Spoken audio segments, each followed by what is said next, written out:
Okay, so the lesson today is on exponent properties, and specifically things like this. Like, what do I do if I have 2 factors of x multiplied by 3 factors of x?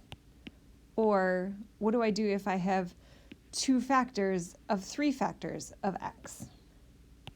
How about if I have the 4th root of 8 factors of x?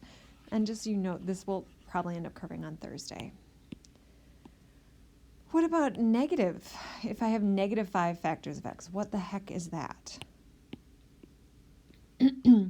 Oh my gosh. And then what do I do if we have something really just kind of long? It's not necessarily that much more complicated, but it's just a lot longer. What am I going to do? So these are the kind of things that we're going to work on. We're also going to answer things like, what is 7 to the 0 equal to? And the reason that you need to know this, and I know it's kind of a silly answer, but the ACT, they love questions like this on the ACT. So let's just make sure you're solid on it. And then also, this stuff comes up in college math placement things. And I know that those are kind of terrible examples, and you're like, but when am I going to use this in my real life? And the answer is, you may or may not. I do this kind of stuff all the time when I'm working on math problems, but sometimes you don't work on math problems like in your quote-unquote real life. Don't fret too much. These are really good for teaching you how to follow patterns, and patterns are absolutely something that you are going to want to know how to like decode and make sense of throughout your life. So roll with me, we'll get there.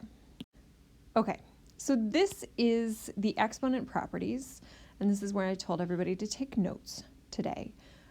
This is what your book calls them. It calls it the product property. That just means you're multiplying. The quotient property, that means you're dividing. Negative exponents, that's like a negative exponent of 2.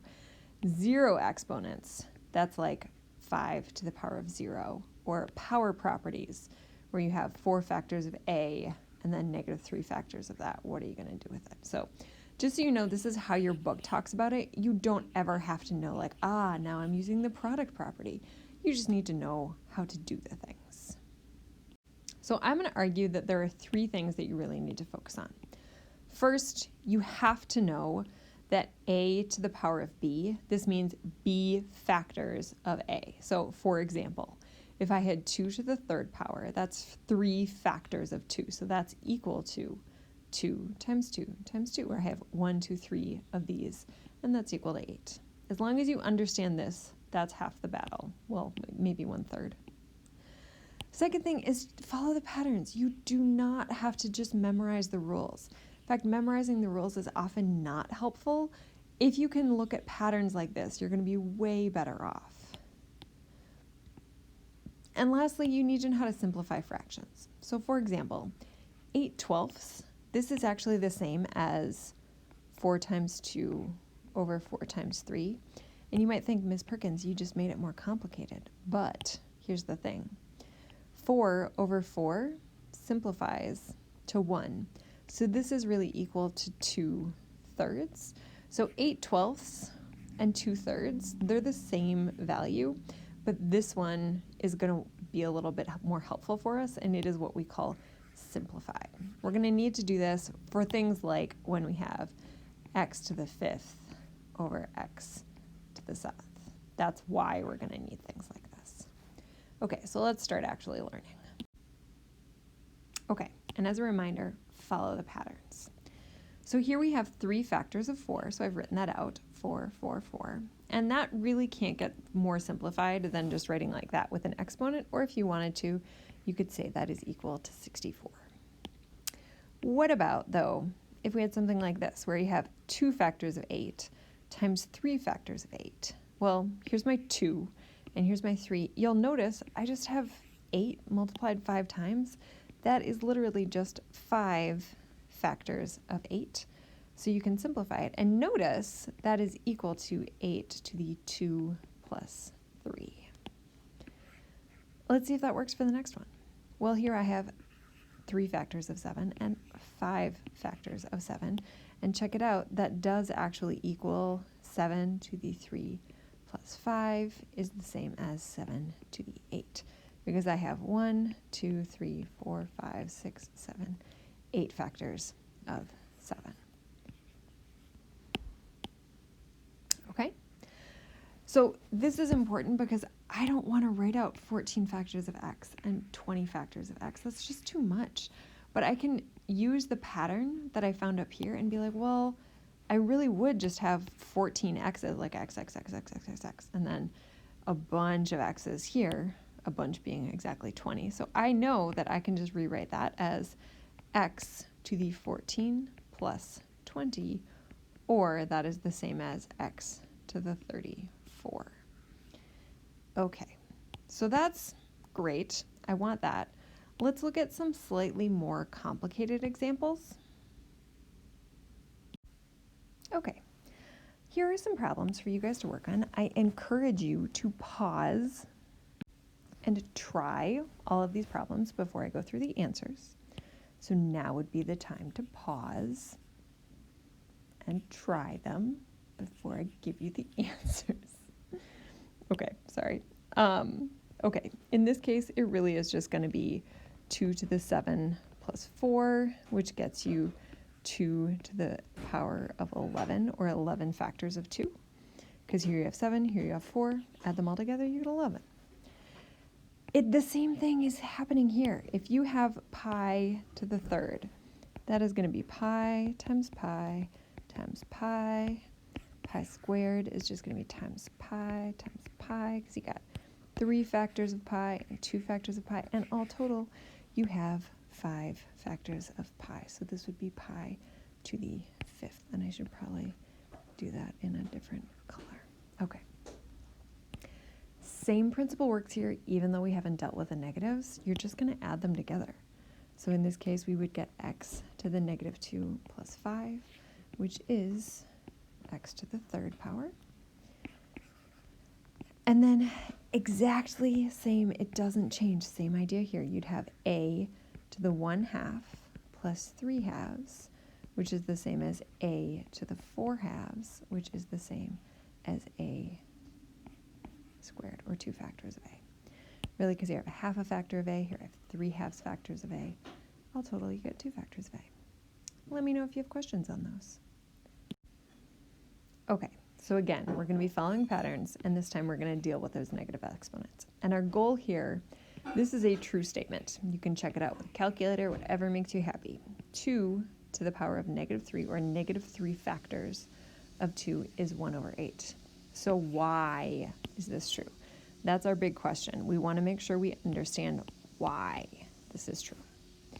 Okay, to do that, we're going to make this a lot smaller, and we're going to start following a pattern. And really, this is the pattern that I want to follow. We're going to start with 2 to the 4th, then 2 cubed, 2 squared. So notice each of these exponents is just going down by 1. Okay, well, 4 factors of 2, that's just 4 factors of 2, which ends up being 16. 3 factors of 2 ends up being 8. 2 factors of 2 is 4. 1 factor of 2 is just 2. And then I'm not really sure what to do here. So let's figure out what pattern is happening here. Well, one question that we could ask ourselves is, how do I end up going from 16 to 8? And the answer really is, we have an extra factor of 2 up here. So to undo multiplying by 2, what we need to do is we need to divide by 2. And notice, 16 divided by 2 is in fact 8. Let's see if that holds here. If we divide by 2 here, hey, check it out. 8 divided by 2 is definitely 4. Okay, so this should be a pattern that we could use. So 4 divided by 2 is 2. So then to figure out what 2 to the 0 is, I just need to divide by 2. Well, 2 divided by 2 is 1. And if I keep following that exact same pattern, then I'm going to get 1 divided by 2, which is 1/2, or totally fine, doesn't matter if you want to use a fraction or a decimal, is equal to 1/2. Divide it by 2 again, and you're going to get 1/4 divided by 2 again and you'd get 1 over 8. Hey, I'm noticing something.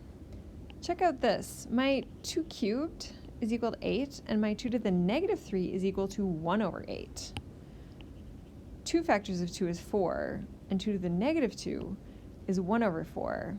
I'm pretty sure that in fact if you check yourself here, if you did 2 to the negative 4, that would be equal to, notice 2 to the 4 is 16.